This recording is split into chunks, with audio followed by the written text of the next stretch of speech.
اس طرح اس کا بھرم بھی رہ گیا اور وفاداری بھی رہ گئی، مگر نفسیات دان کا عشق مشک بن کے پورے محلے کا قصہ بن گیا۔ عمیر نے نفسیات دان سے شادی کرنے سے یا رشتہ کرنے سے انکار کر دیا۔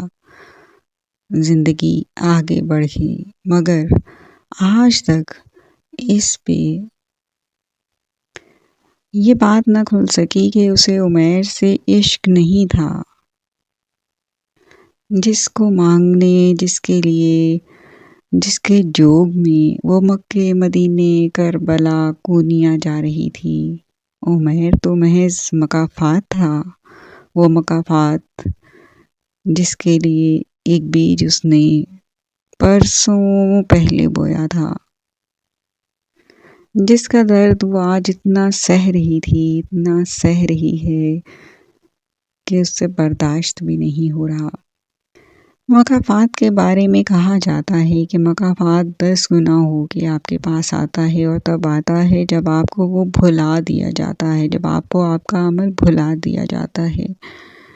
لہٰذا ڈیئر نفسیات دان، میں تمہیں صرف اتنا یاد دلا رہی ہوں کہ تمہارا ایک عمل تھا جس کے بارے میں یہ خیال تھا کہ وہ عمل کبھی رد عمل میں یا مکافات میں یا آہ میں نہیں بدلے گا، کیونکہ وہ اتنا چھپا ہوا تھا، وہ اتنا تیز ترار تھا کہ اس کا گواہ صرف خدا تھا۔ لہٰذا یہ یاد رکھنا، جو دوسروں کے در بند کرتے ہیں اللہ ان کے سب در بند کر دیتا ہے۔ لہٰذا تمہارے پاس اب بھی اگر کوئی رستہ بچا ہے تو وہ سوچ اور سمجھ کا ہے کہ مکافات ہو چکا ہے، عمیر تمہاری زندگی سے جا چکا ہے، تمہیں بھی عمیر کی زندگی سے چلے جانا چاہیے، ورنہ تمہیں موت تک یہی لگتا رہے گا کہ عمیر نے تمہیں دھوکہ دیا۔